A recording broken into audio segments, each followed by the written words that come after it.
What's up, guys? Welcome to episode 536 of the Fitness Business University podcast. I'm Tom Langton. I'm here with Vince Gabriel. Vince, how you doing? What's up, Big Tom? This is really episode 2 with us, but episode 536 Bigger overall. number sounds better. Big number sounds better. Yeah, like 6'9". So today, the topic of today's show is, I'm going to make sure I get this right. 6'9" sounds way better than 6'3". This is a long title. How to fix show rate issues without getting better at sales. That's what we're talking about today. That's impossible. What's that? No, I'm just kidding. That's the topic. Possible. So we're going to talk to you, but before we do, I got to ask you a question. I had an experience recently that I wanted to talk to you about. Okay, so I'm sure you do it too. But when I opened my gym, it got really bad. But honestly, it started when you sent me to Zingerman's for the customer service. Zingerman's has what's called Zing Train. Yep. And it's like a customer service weekend seminar. And once I went to that, every business I walked into, you start noticing the little things they're doing. Yep. Any kind of service-based industry, you notice stuff, right? So this weekend I had an experience, or it was a couple weeks ago, at a hibachi place. All right, so before we get into it, let me ask you, Google reviews. Yeah. You talked a lot about Google reviews and the importance of Google reviews. Why are Google reviews so important? So there's several reasons. I'm not going to get into the tech reasons, right? Okay. Because obviously, like, if something, I won't even get into, there's a lot, right? Mm-hmm. But the first reason is, like, if you have a lot of Google reviews, yeah, and someone searches you on Google, Google favors that, right? Without getting into the technical side of it. The more reviews Google you have, likes businesses that have a lot of Google reviews, okay, right? And good Google reviews, yeah, right? The other real reason is what's called AEO, right? And AEO, I don't even talk to you about this, but AEO is answer engine optimization. Okay. And it's basically what SEO is for AI. Gotcha. And basically, so AEO loves Google reviews. AEO is really built around authority and status. They really put a lot of priority.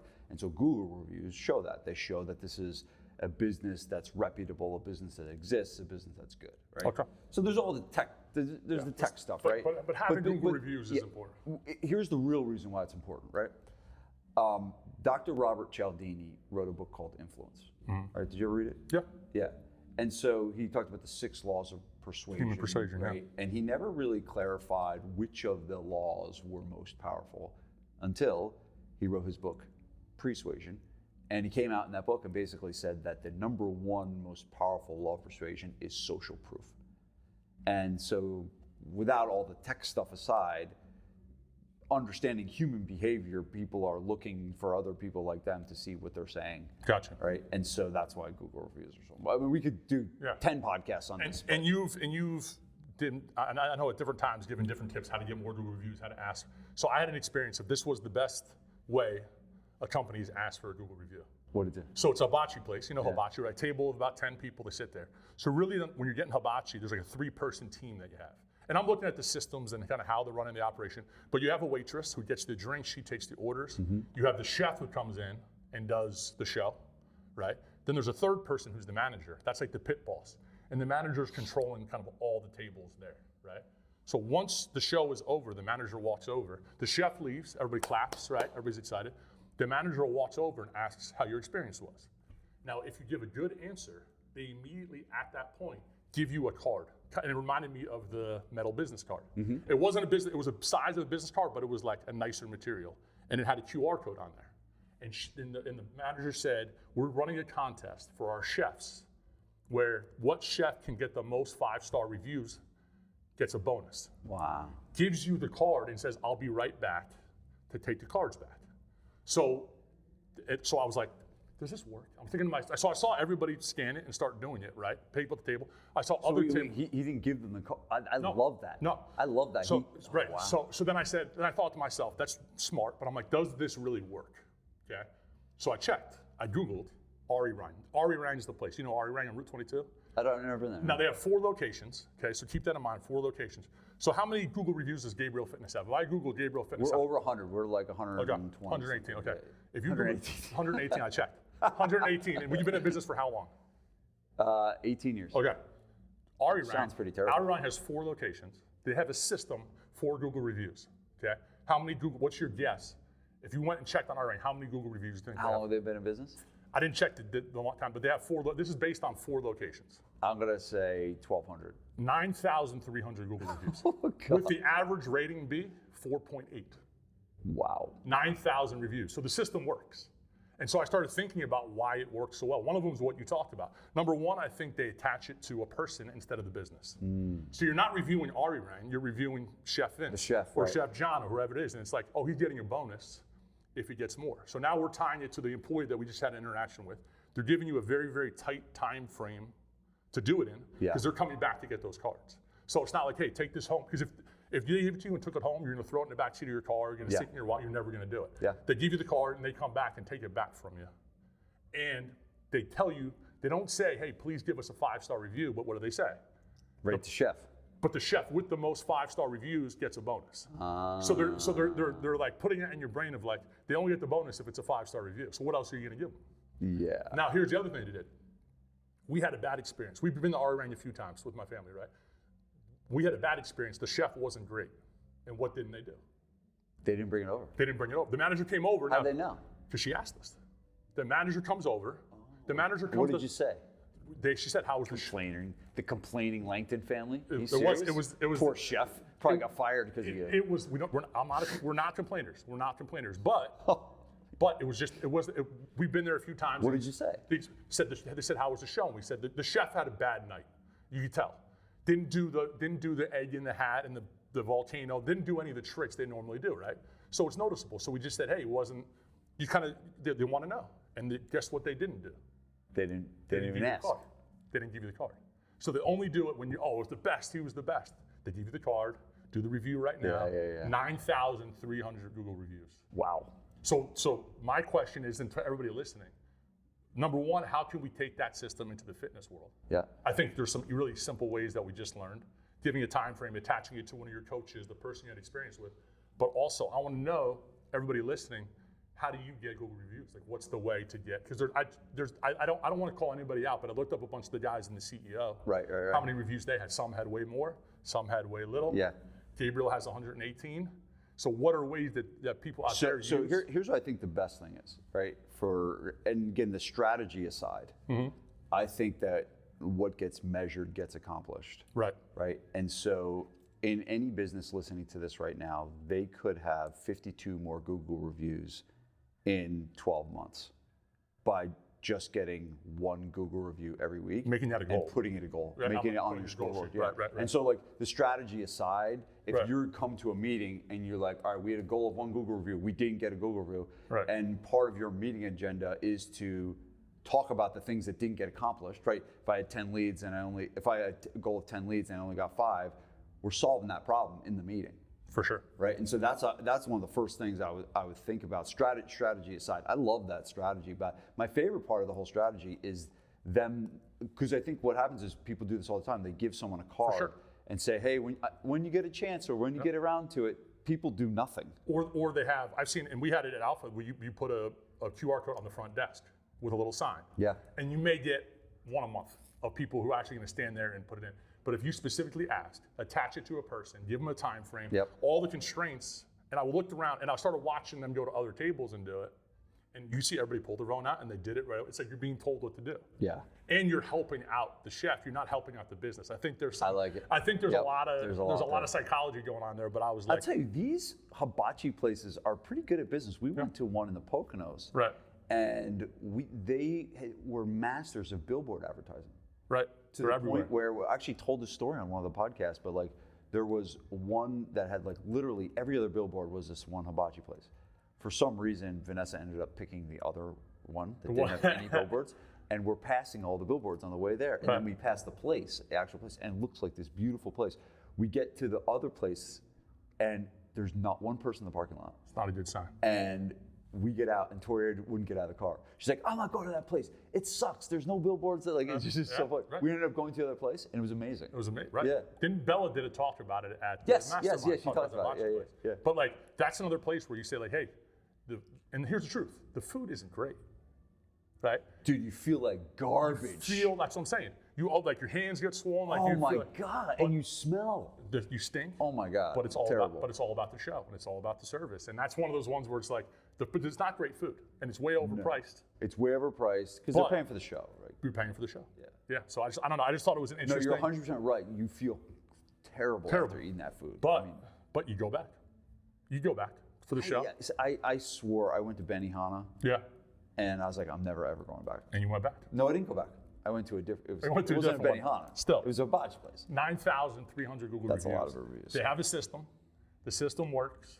I just wanted to share it. I thought it was. That's great. That's a great pretty share. interesting. I think the more you can look at other service-based industries and steal ideas. Yes. That was the one thing at Zingerman's that I think was the coolest. There's so many good things we got from that weekend, but sitting at a table and being the only fitness business and having a tattoo parlor and a brewery. Just let me, because I don't know if everyone listening knows Zingerman. So basically about a decade ago, I got put on from Kyle Newell, our friend of the show. Right. Friend of the show. First friend of the show. Kyle Newell, the Panda Man. Kyle Newell. But he gave me a book by this guy named Ari Weinswig, who I looked into it. He was the owner of a little deli that started in the 80s, and now it's a $90 million community of businesses in Ann Arbor, Michigan, and they are. Is that a corporation? What do you call that? Community of businesses? It's not a corporation. It's a business just like April Fitness. But they just have it's multiple privately layers. owned. Yeah. It's a privately owned community of business. Just so that what community of business? This is actually a really important point. What community of businesses means is they committed to opening all of their companies within the Ann Arbor area. Right. Okay. So the community that, and here's a quick funny story, quick sidebar. So Ari got approached by Disney to open a Zingerman's in Disneyland in Florida, And he said Disney World, and so they're sitting at this huge table, corporate beyond corporate Disney, right, and they're all like saying, and Ari says no, and they're like, I don't think you understand what you're saying no to. Like, this is Disney. Like, if you put your moves in Disney, and Ari's like real laid back, Joe's like, and he thinks about it and he goes, well, if you guys, want to put a Disneyland in Ann Arbor, I'm fine with that. That's awesome. And that's what he said to That's Disney. awesome. No, I've heard Ari speak a couple Crazy. times. If you go to Zing, It's a boss. But check out the Zing train at Zingerman's. Yeah. The customer service stuff they have is unparalleled. Yes. But seeing all the other businesses at this table, and it was every type of service-based business you can imagine, all have very similar problems. A lot of the strategies they use. So if you're going to get a massage, if you're going to a gym, wherever it is, it's all the same stuff. Yeah. So I know the food industry is a big one. The food industry, I always appreciate really, really good service from wait staff or from hostess and stuff like that. But you can steal a lot from those type of people. Totally, yeah. Jay Abraham always said that, like, the best way to learn about your own industry is to go outside of your industry, for sure. Good point. Good share, Big Tom. So, and this is a pro move, but this kind of ties into what we're going to talk about today, how to fix your show rate. So people showing up to your business, one way they find you is they Google you. Yep. Right? And then you're trying to get people to, so that's today's topic, is how to fix the show rate without getting better at sales. So but before you even say that, what do you mean by that? What is a show rate? What do you mean? So I've been in mastermind meetings for the last several weeks, CEOs, some of our top guys. We do calls in the SPF mastermind every Wednesday. Mm-hmm. Every day, I'm getting a question of, our show rate sucks. And here's what that means. You generate a lead. Mm-hmm. The lead comes in from Facebook, lead comes in through the website, and what do you do when you get a lead? Hopefully you call it, right? You reach out to them, and all of a sudden, what? Crickets. They never get back to you. They don't answer the phone. They don't respond to your text message. That's one layer. The next layer is you get them on the phone, and you book an appointment for them to come in for a consultation, and then they don't show up, right? And so that's show rate. Okay. And now this is a common. So just across the country, this is a common problem you see. People get a lead on the phone, they talk to them, and that person doesn't show up, and then you never hear from them again. Correct. So someone watching this or listening to this, and they feel like this happens to them a lot. This is happening everywhere. Yeah. Okay. And typically it's not happening to everybody, because if someone's doing no marketing, they probably they have like such a slow trickle of leads, and they're only getting new customers like from referrals. Right.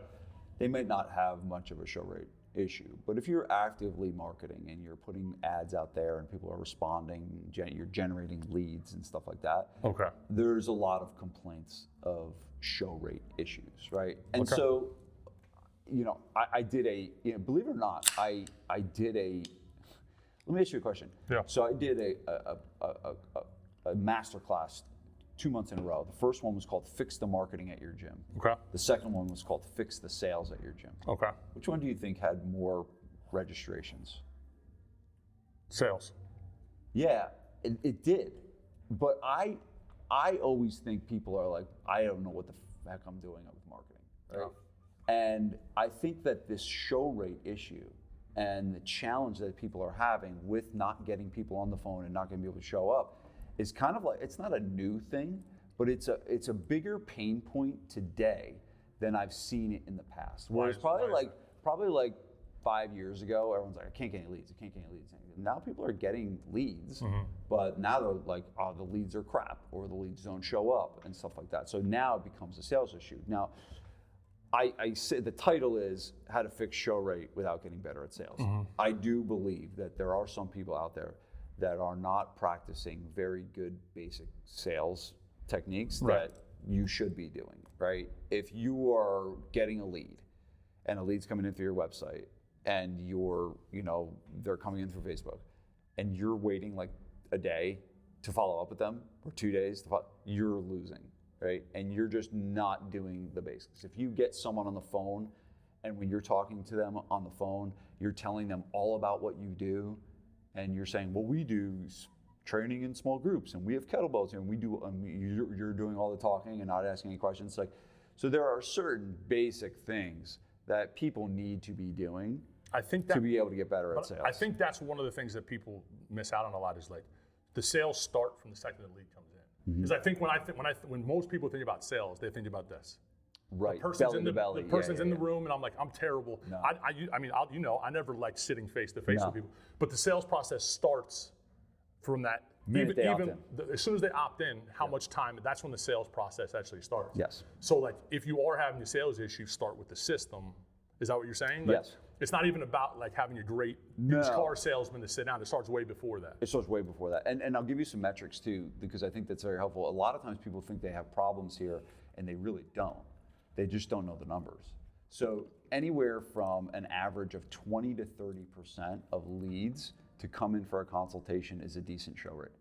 Okay. So essentially, if someone is getting, 10 leads, and they get 3 of those leads to come in for a consultation, not to buy anything, but just come in for a consultation, and they have to show up, they're doing pretty good.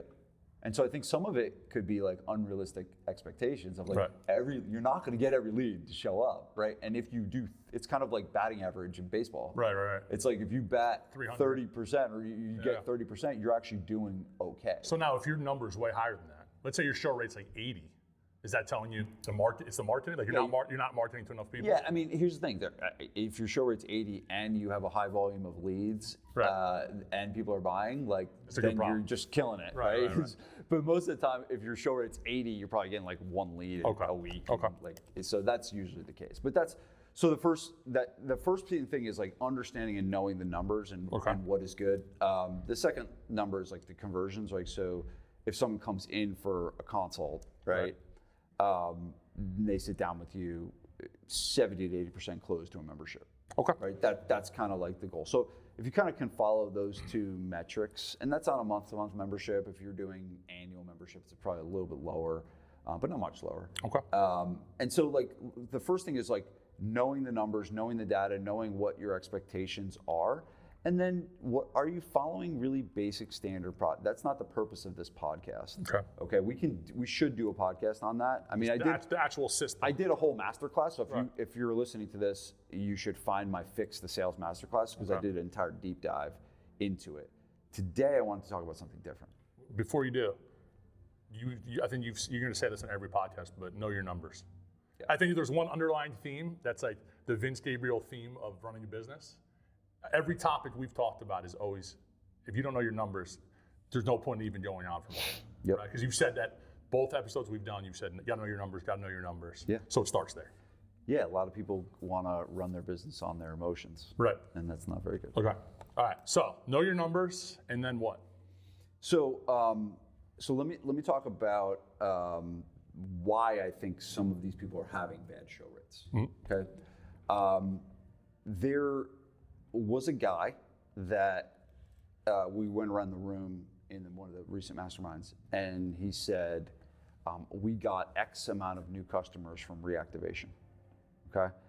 And it's interesting, when a lot of the show rate issues came up, I went and I said, Dan, I was like, do you have a show rate issue? And he's like, no. And the reason was the source that he was getting his customers was different than most. Most people that are having show rate issues, they're putting all of their stock into Meta. They're putting all their stock into Facebook ads and generating leads, and they want it to be 2016 again, and it's not. And they're banging their head against the wall with their bad show rates. And really what they need to be doing is diversifying their marketing and finding new places that they should be generating leads instead of relying on one platform that is probably not going to get much better, even if you do get better at sales. Like there are certain people that are doing all marketing on Meta and are doing decently. Most of those people are highly skilled. They are spending a lot of money and time on the creative and changing the creative all the time, and they're changing the offers all the time, and they're very, very involved in that process. And I found that can work, right? But I think a lot of people aren't equipped to do that. And so I think what people really need to do is start thinking about, hey, where do I find other places? Where do I find other places that I could be getting new customers from, and better places?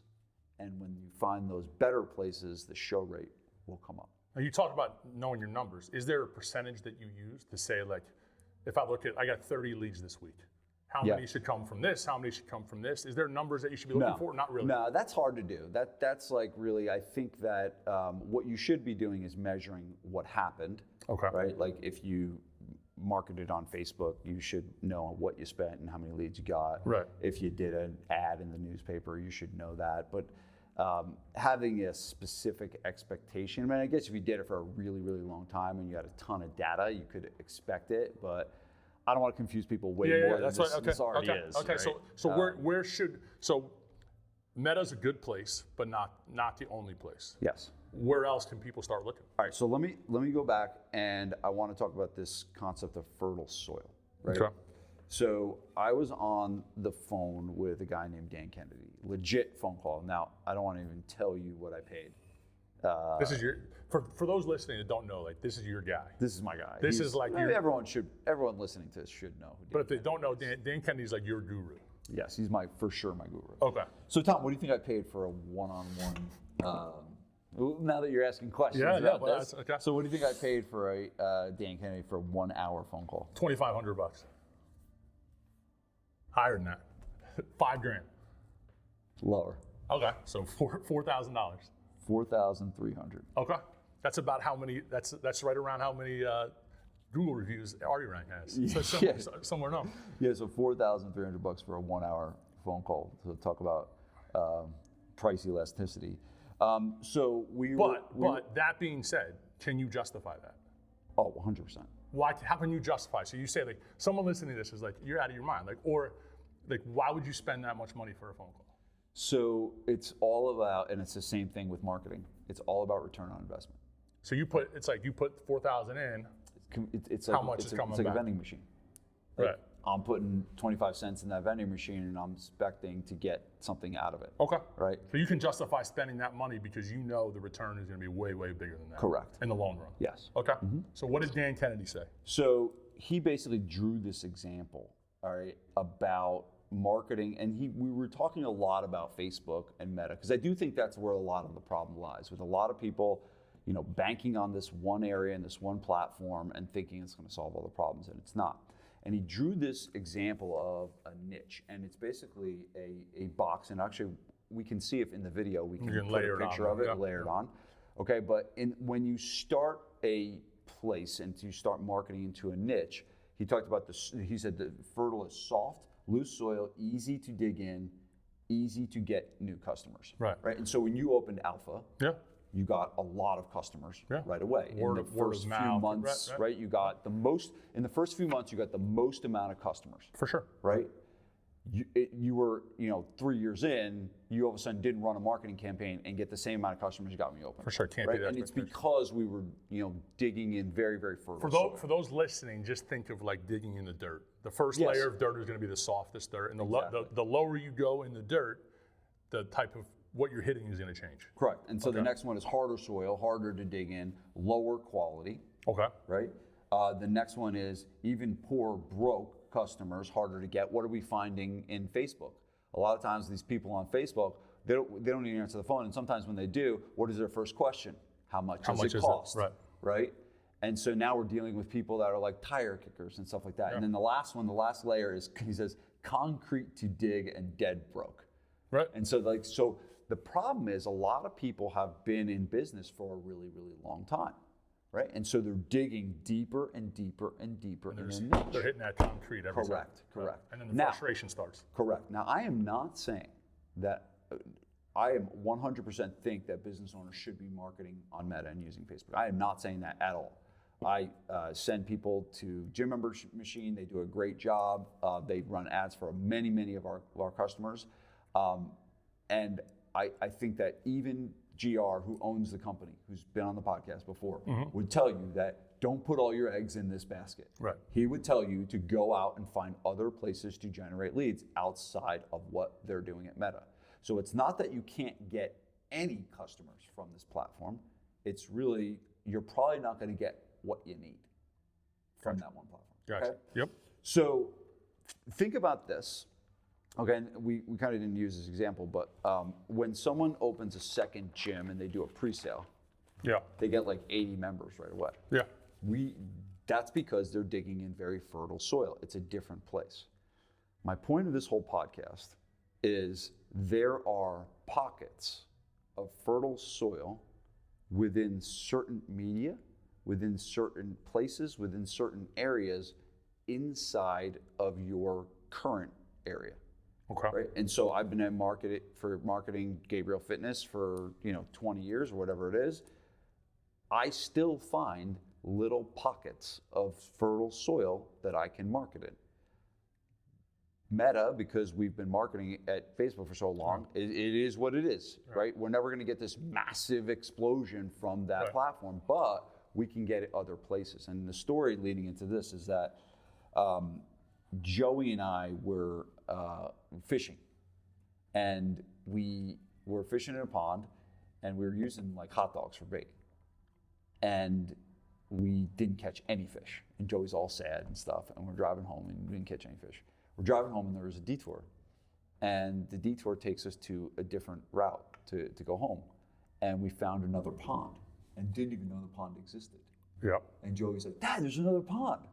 And so we get out, same poles, same bait, same horrible fishing skills, right?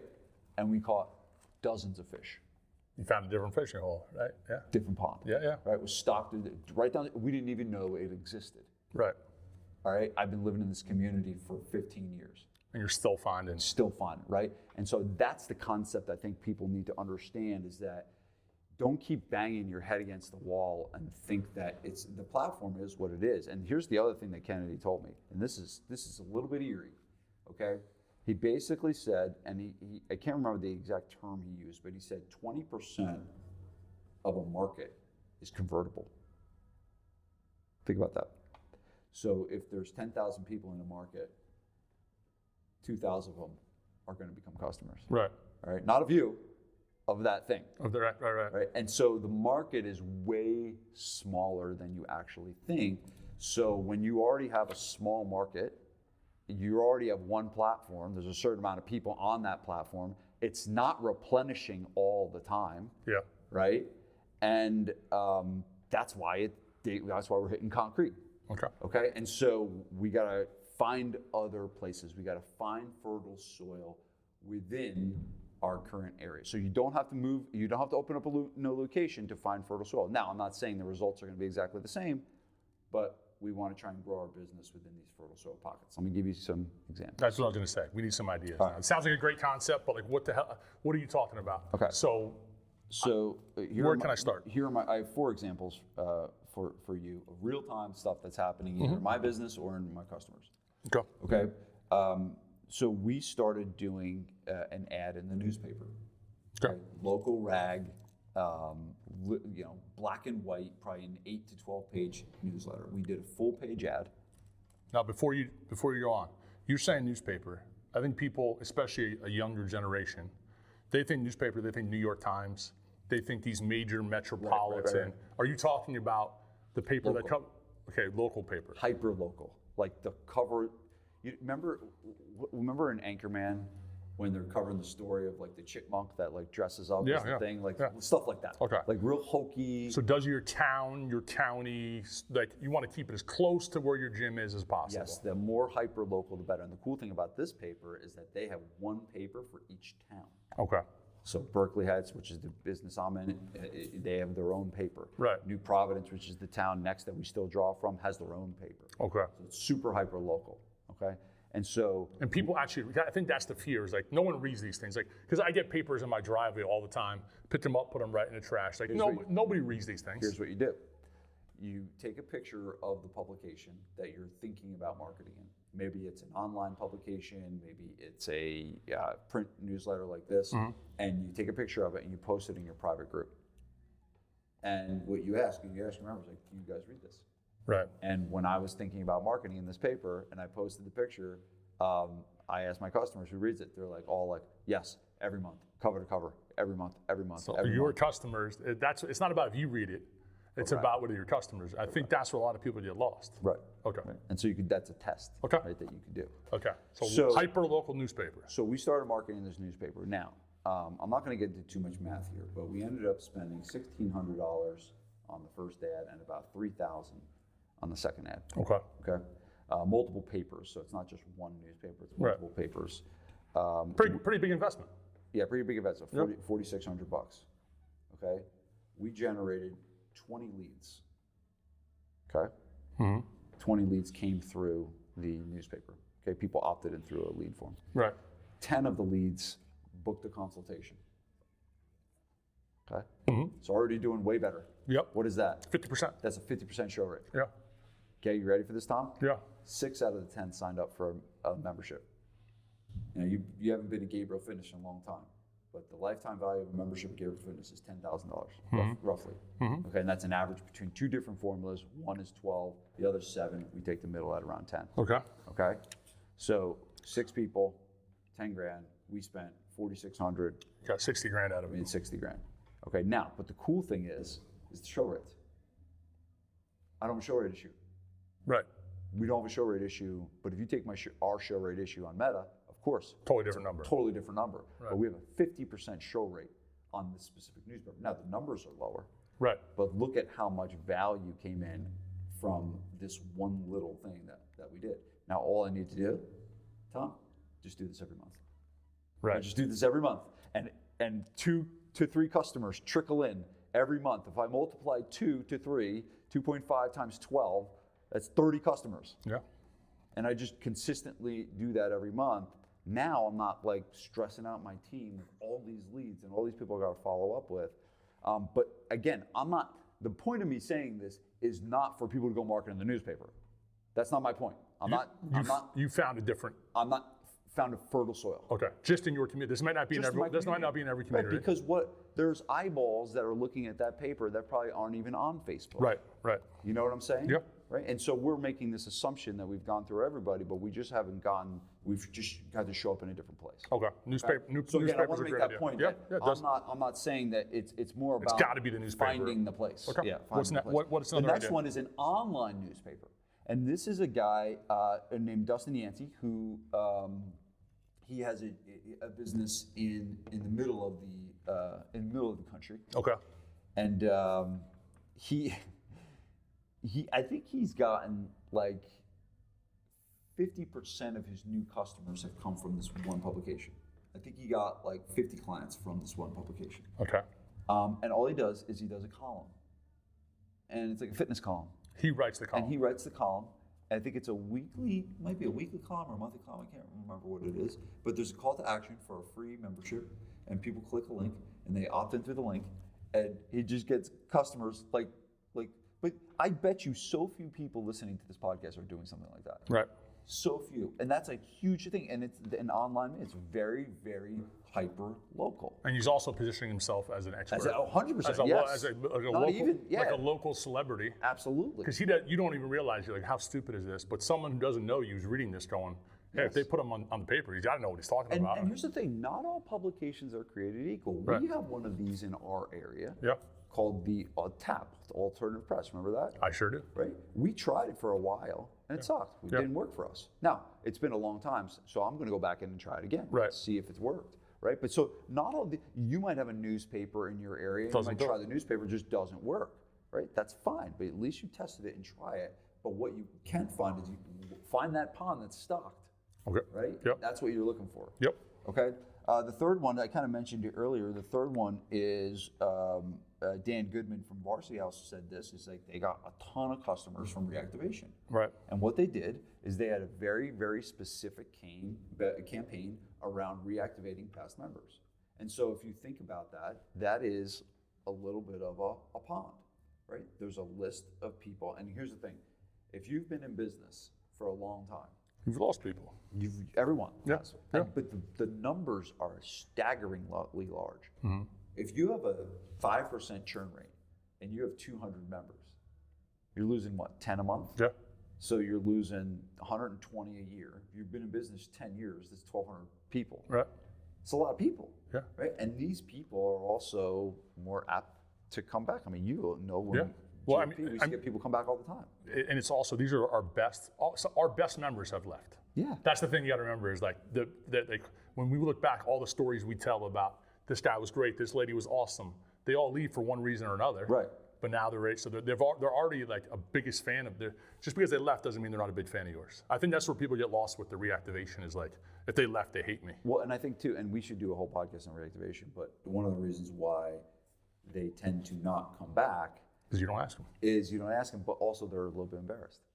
They're embarrassed. Yes. They're embarrassed. Yes. Like they see you in the grocery store and they kind of like sheepishly look. For sure, it's like seeing your teacher. It's like seeing your teacher. Even me, it took me a long time to get over it. But like, so I quit jujitsu twice. Yeah.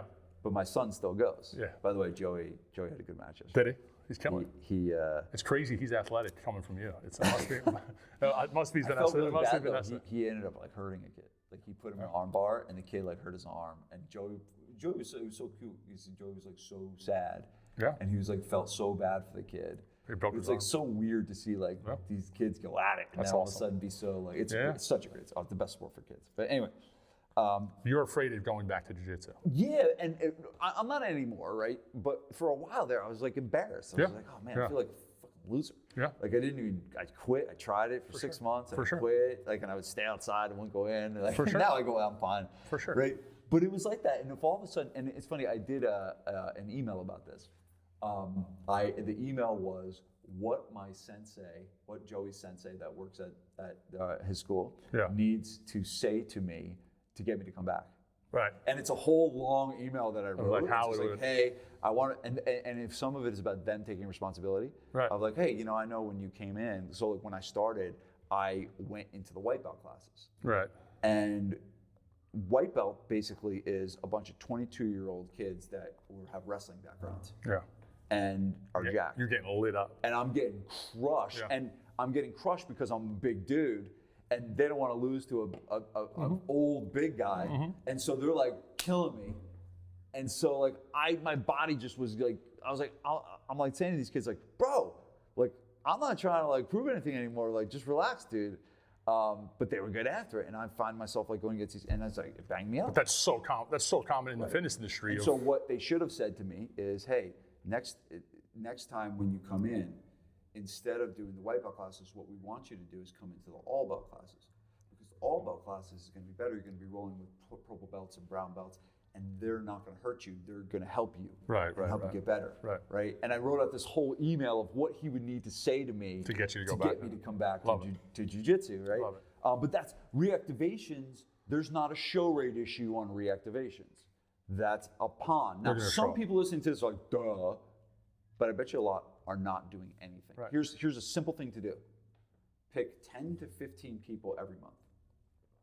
And do not put this garbage blanket text that's like, oh, we miss you at Gabriel Fitness and we would look for you to come back. No, send them a personal text message from your cell phone. You know these people. For sure. And just text them just like, hey bro, just checking in. How you doing? And let the conversation roll from there. That's how you reactivate people, not these blanket campaigns. I think that goes back to the lifetime value you're talking about of like a personal text is very, very different. If you got a text from your instructor saying, hey Vince, this is so-and-so, we miss you, I want to come. It's very different than getting the email in your inbox. It's like they're two different things. And how long does that text take you to send? But the personalization. And I think that's the point. It's more of a conversation, and that's why I like the 10 to 15, because you're having a goal of 10 to 15 conversations. You're not sending 10 to 15 texts. Right. You're having a goal of 10 to 15 conversations. Good conversations with people to get them to come back. But there's no show rate issues on reactivations. Okay, so that's 3. Give me one more. So we just had this one happen actually yesterday. This email went out. So we are a sponsor of a new program that's a sports media company, and what they do is they cover local sports. It's a very, very large Instagram profile, and that's kind of what they do. It's an up and coming company, but they have we're a sponsor. I don't know if you saw, but I was featured on. Were you featured? Not a big deal. As a offensive line coach. Yeah, no. Nice. John, our good friend John. Yeah. So he was giving me a hard time to put my picture up. That was pretty funny. Anyway, go ahead. So we were a sponsor. Like, we have this thing called the Grit Squad. And the Grit Squad is Grit is our sports performance business, and Grit basically it sponsors like one kid that like worked hard and put out that right. So he sent out an email on our behalf. He has 10,000 email subscribers. Right.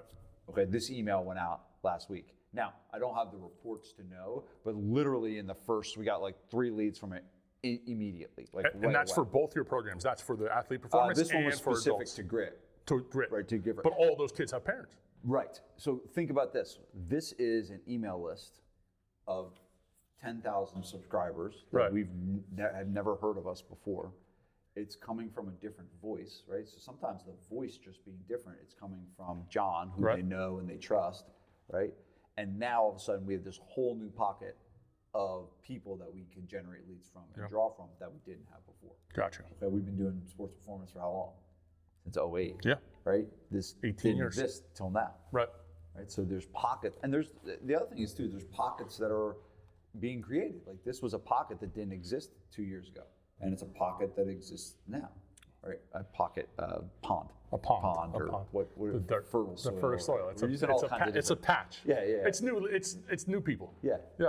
And it might not even be new people. It might be the same people, just seeing it coming from a different angle. Different angle. So like, I guarantee you that some of those people on this 10,000 person email list may even be on our email list, may even be on Facebook. But they'll read those. But all of a sudden they see a message from a different person coming from a different angle. It hits differently. Gotcha. So those are kind of 4 things working. Here's some basic ones of fertile soil. I know you said you had one that you wanted to share. Yeah, well, I mean, I think just looking at your members and saying, like, so at Alpha, we had a lot of healthcare professionals. Like, we had doctors, we had a lot of nurses.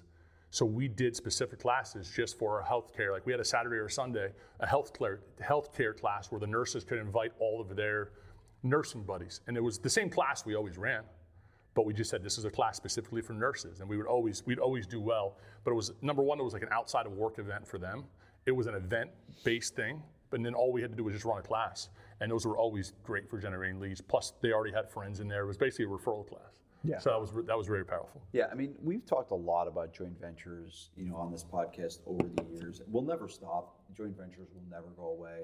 There's a good chance that, look at how much all the social media platforms have changed over the last few years. There's a lot of change there. But joint ventures, there's always going to be other brick and mortar community-based businesses that you could potentially partner with. That's not going away. And not enough people do it. And the successful businesses that I'm seeing in our group are doing this really well. Now, I have a huge list that I created. I'm going to give you a couple of them that I think are good ones. Of joint ventures. Yeah, and because that's fertile soil, right? Yeah.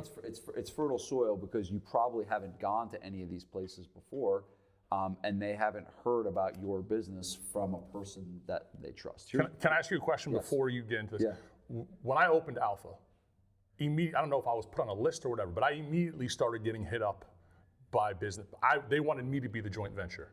So as a business owner, how do you pick and choose the right, so like every chiropractor, every physical therapy place, anybody who was loosely related, I got an email from, I got Facebook messages from.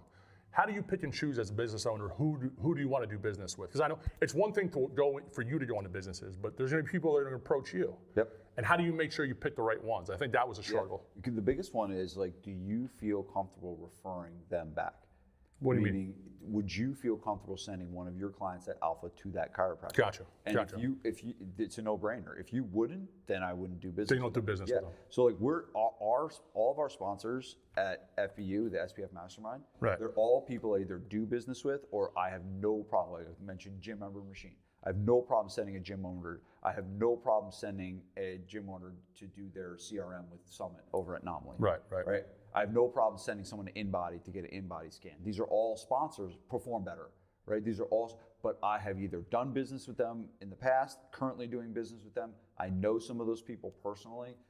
So I think if you're really going to receive customers, you should be willing to give referrals to that person as well. And I think that's the one sweet spot. You want to be a little picky with who you're working. Yeah. You want who you're working with. Because like I said, we got hit up by everybody, but it's a matter of, it was always a question of, do we want to work with this person or are we not? So that's the biggest rule, is that if you would you send somebody there? That's the simple rule to use, you'd say? Yeah, and I think the other thing you can do is like, do you want to create an exclusive? Like I get approached by equipment companies all the time. Mm-hmm. And I was like, sorry, Perform Better is my guys. Okay. I don't refer to any other equipment company except Perform Better. So you could do that for a physical therapist. How do you not step on toes with joint ventures? I think that it's not about stepping on toes. It's more about just saying, sorry, I have been working with this person for a really, really long time. And we have an exclusive with them that we only refer to that. Now, Gotcha. are you leaving something on the table? Yeah, probably. So I'm not suggesting that everyone has to do that, but that is a strategy to create stronger joint ventures when you have exclusives. Gotcha. All right, what do you got? So I didn't mean to cut you off. No, that's all right. So I think like one of the ones is like, if you think about when adult that's, let's say a 45-year-old fat guy goes to his doctor, and he goes into the doctor, and the doctor says, hey, your blood work came back, you have high blood pressure, you have high cholesterol, you really need to start taking these meds and working out, exercising and eating right. Yeah. Like I bet you like doctors just say that all day long. Yeah. Right? There are certain local doctors that are like the go-to primary docs, like, right? What if every time that doctor said you should exercise and eat better, and by the way, here's a place that's really good. Also, by the way, here's a gift certificate that I can give to you for a free first month. Take this and go call them. They're good at what they do. So how do you put yourself in that position? So it's relationships. So when you remember this, right? Mm-hmm. So when I first started, I called this guy named Dr. John Hurley. Yeah. Right? And one of the things I told him was, Dr. Hurley, my name is Vince Gabriel. I'm starting to train people from that are post-rehab ACL. I kind of know what I'm doing, I kind of don't. And I want to learn more. I want to learn about the knee. And one of the things was, and I saw Eric Cressy do this, and I told him, I was like, I want to come in and watch one of your surgeries. And I went into, he invited, and he was like, holy shit. I He's remember like, that, this trainer, he's like, and so he invited me into the surgery room. Yeah. And I'm standing there with scrubs on, standing in blood, watching legit. Surgery is a construction experiment. Yeah. It's crazy what they do. They're like banging on them. It's like, it's crazy that's a human body that they're doing to. Anyway, so after that, the guy loved me. Yeah. Because he's like, dude, we trained his kid. Remember Bill? Yeah. But it's like after that, he's like, dude, if this trainer is going to take his time to go and watch a surgery, he's probably knows how to train people, and he's probably interested in doing it. So what did I do? I created a relationship with him built on trust. I did something, right, that showed and demonstrated that he can trust me. Right. Right? And so, I mean, it was the floodgates from there, Yeah. I mean, how many, you were there, how many post-rehab ACL kids did I have? Tons of them. We had to turn people away because they were all one-on-ones and we didn't have enough hours to plug. We didn't have enough hours and we were charging, 15, back then, this is 2008, we were charging $1,500 a month for it. Yeah. So, But the big thing with joint ventures is the relationship is really important. yeah, it's huge. Because you can't just email a doctor and expect him to be like, oh yeah, I'll tell everybody time. about you. Like you takes got to build that. Yeah, 100%. It takes time. Okay. Especially someone like that who's giving this person basically advice to improve their life. Like Right. this is going to save your life. You got to build that. And here's the best thing to do, right? You ready? The best thing to do, if there's a specific doctor that you want, the best thing to do is get that doctor as a customer. So Would you give him a free membership? Hurley, I did, yes. Okay. Hurley, when he, about 3 to 4 months into the relationship, he calls me and he's like, hey, actually, he might have been paid. I don't know. I can't remember. Yeah. So don't quote me on that. And he's like, hey, I need you to help. I need you to train me. Love it. And so you'll hear a funny story? Yeah. So do you remember the stretch called the Thomas test? Yeah, of course. Right. And so for those of you that don't know, the Thomas test is he lays on the edge of a massage table, one knee's up in his chest, I remember this. and the other knee is kind of hanging down. Yeah. And you have your hand on the knee that's hanging down, and you're pushing the knee downward, and you're stretching the quad, right? And so I'm doing the stretch because this guy was so Locked tight, up, like locked up. total tight. Yeah. And so I'm pushing his leg up and his other knee down, and all of a sudden I hear, and dude, I was like, at that point I had been doing it for a decade. I had never heard anything like that come out of a human body. That's like amazing. I thought it sounded like I ripped a piece of cardboard in half. Like that's how loud it was. And I stopped, and I looked at him. I was like, he's like, what was that? And you know what he said to me? He was like, looked at me, he laughed. He goes, I don't know. And I was like, you're a doctor, damn it. I was like, this is crazy. That's tough. I thought I like ripped the guy. Did you ever figure out what it was? Did you ever figure out what it was? I guess I don't know. And what the hell he was fine? He was fine. That's so funny. Yeah, I think it like opened up or something. I do remember that. Right? I do remember that. But anyway, so like after that happened, when I was training him, we started getting way more referrals. Yeah. Like we went from getting a referral once a month to like a couple a week from this one guy. Right. Because he was in our business, right? And so one of the key things, right, to find, we're getting into more of a joint venture masterclass here, but we did, but it's not just a doctor. We did that with a guy who ran the lacrosse club. We did that with multiple high school football coaches. Yep. We did that with high school athletic directors. Like the best thing, getting them to train in your building. If you would have looked at the people we had training, there was a lot of business owners that could pull people. Like we could tons. Yeah, So that was the way to do it. To answer your question, I think it's worth it. Yep. I think it's worth it to give them a free membership. Okay. For sure. If someone's really good and they have a lot of people that they could possibly, send your way. Yeah. I think it's totally worth it. All right, what else you got? So with JVs, we talked a bunch about that. You can do that. Well, you were giving us some more examples of JVs. Didn't you have more JVs? Oh over yeah. there? I've never done this before, but I still think that this would. Okay, want to take a break? Yeah. Time out. We'll come back to joint ventures. I don't want to rush it too. You're good. Yeah, we're in a good flow. We'll come back to joint ventures. Tell Leah.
All right, thanks, Big Tom.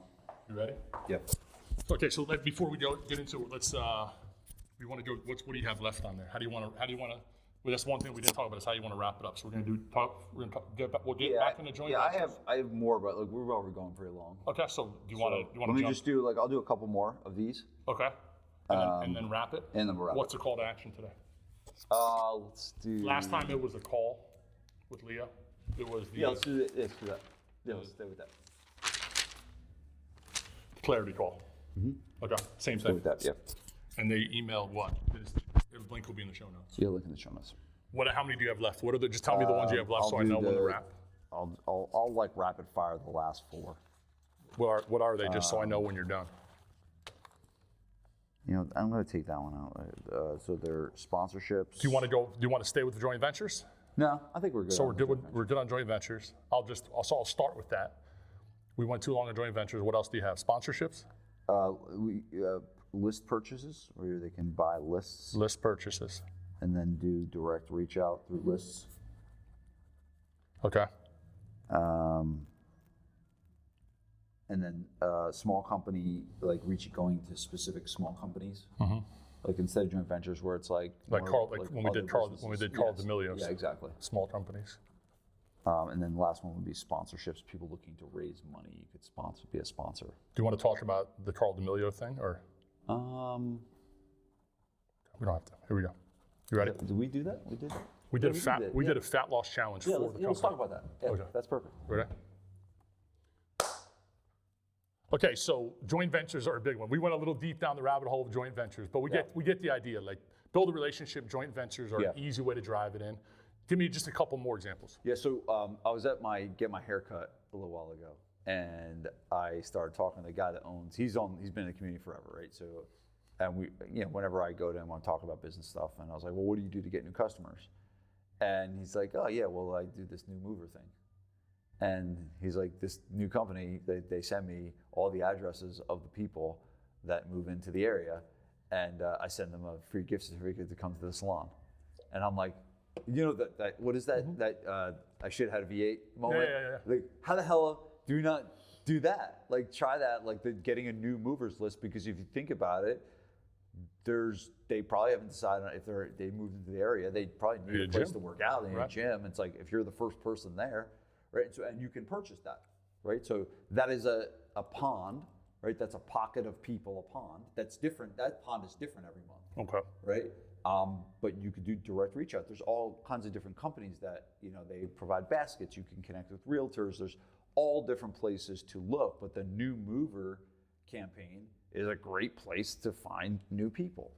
Other one is small companies. Like, so we talked about partnering with joint ventures like other businesses, but we didn't really talk about like mini companies that have like office workers that are like 10 to 25 person companies, not like huge corporations, but like very homegrown, where there's not a lot of red tape and HR BS that you kind of got to go through. We did one. Yeah, so this was kind of the opposite of what you were talking about, where we brought Dr. Hurley in to train with us. We had a guy, Carl, who was already training with us. Right. And then as the relationship built, we found out he owned a shipping company. I want to say he had like 2 offices, but around here, it was probably about a mile from here, probably had 40 or 50 employees in an office. And he asked if we would do a fat loss challenge for his company. Right. And we said, absolutely. And I went in there and we set up the same exact, we just used the template that we did for challenges here. Yep. We did it, we brought the in-body scale into the business, and we didn't charge him anything for it. It was free.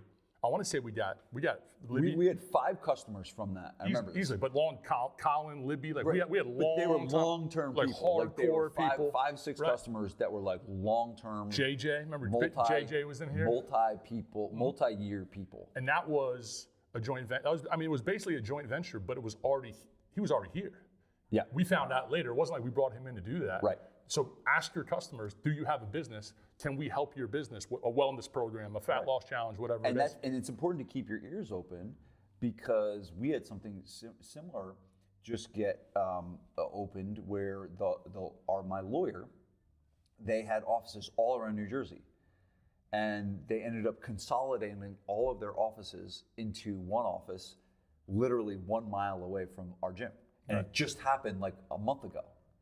And so now we're in talks of, all right, what are we going to do when we get over there? Are we going to do a lunch and learn? Are we going to do this and that? But it's like this, hey, here's 25, 75 lawyers, right, that all make pretty good money. Qualified leads. Right, qualified leads. We're not going to show an issue with that. Right. All right, give me one more. So we got joint ventures. We got buying the list. We got small companies that may already be in your business. Give me one more. One more is sponsorships. There are organizations and or not companies, but programs out there that are looking to raise money. Okay. So think the PTA is looking to raise money. Youth sports organizations are looking to raise money. Charities are looking to raise money. Who needs cash? And you can show up and provide cash in exchange for marketing. Now here's the one, and I know you've talked about this before, but like most times when you think about this, it's like you put your name on the back of a T-shirt for Little League, and it stops there. Mm-hmm. And you hope that the games that have 24 people that are all the parents of those kids, is that where it stops? So you want to try and play a different game. Okay. And this is a whole separate podcast that we got to do. That's the fourth time. That's the fourth time you said that. I know. We got to go back. We're getting more topics. Too beefy, Tom. We got to do a lot more. Maybe this is the last one. Maybe we need a daily episode. This is the last one we're gonna do. But you got to play by your own rules. If you play by their rules, you're gonna just waste a lot of money. So like you said, they're looking to put your name on the T-shirt. They're looking to exchange for brand. That's not what you want. You want to exchange for specific direct promotion.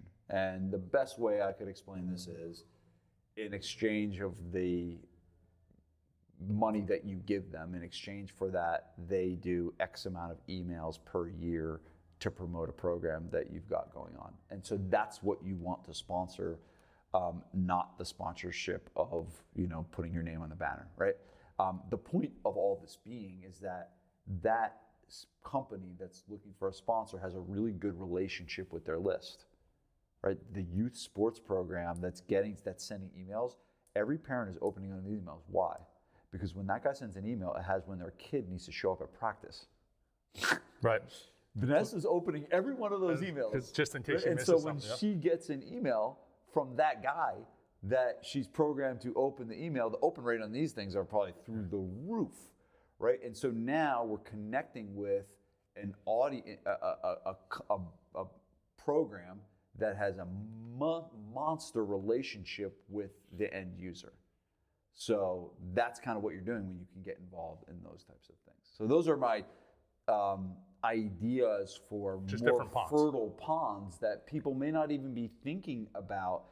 And I think that the big thing people need to understand is that, if you want to improve show rates, yes, shoot to get better at sales. Follow up with your leads faster. Have better phone conversations. Do more creative on Meta. Do marketing on Meta. Do it all. But understand that if you put all your eggs in that basket, your show rates are probably going to be what they are, versus if we can find other pockets, we're probably going to expose ourselves to a lower volume, much higher quality customer. That is, lifetime value is probably going to be higher. The amount of effort and work to get them in the door and to get them to buy is going to be lower. It's just going to be a better way to run your company. All right, so someone listening to this, they love all these ideas, but they're saying the newspaper in my town stinks and this. I've tried the Little League thing before. They need something more specific to their. If I'm a business owner and I'm in Wisconsin, how can you help me and give me more ideas? Yeah, so we have this, I talked about in the last podcast, the 4 stages, right? Right. Every gym listening to this, some are just starting out, right? They're in stage 1, 0 to 20K. Some are in stage 2, anywhere from 20K to 50K. Mm-hmm. Some are stage 3, 50K plus. Some are stage 4, they're scaling. Okay, everyone listening to this podcast is in one of those 4 stages. And so we have this thing that we do where we, when you book a call, you get sent this quiz. It takes like 2 minutes to do the quiz. And the quiz will tell us what stage that they're in.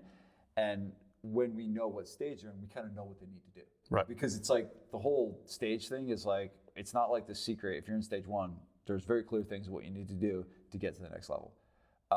And so we get that information in advance. And then what we do is prep and hopefully end the call, leaving you with the 3 to 5 things that you need to do to kind of get where you want to be. So if you want a real specific plan, take the things Yeah. that we talked about and make it just for your business. There's a link in the show notes. Click the link and get on a clarity call. Yeah. And I don't think we probably wouldn't talk specifically a lot about this stuff that we talked about today. The goal would be just, hey, where are you at right now? Gotcha. Where do you want to go?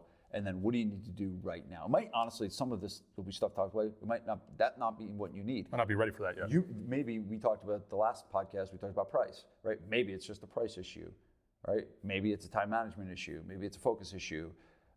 What we try to do is identify the big needle movers that they need. And Love it. yeah. All right, so click the link in the show notes, book your clarity call. Got anything else? No, great job today, Tom. Hey, you brought a lot of value to this podcast. Thanks, Vince Gabriel. Well done. Guys, thanks for listening. Don't forget. We're being nice to each other in the very beginning. It'll get Episode worse. 10 is when the wars start. It'll get worse. Click the link in the show notes. Sign up for your clarity call. If you enjoyed this, if you got something out of this podcast, give it a share, give it a like, subscribe wherever you're watching this. Help us out a little bit. We have no sponsors. Why don't we have any? Are we not big enough to get sponsors yet? Or you don't want sponsors? No, I don't want any sponsors right now. Okay. So we're the sponsor. So to help us Yeah. make this better, help us out. Like it, share it, subscribe to the channel, all that good stuff. Vince, we'll see you next week. See you, Big Tom.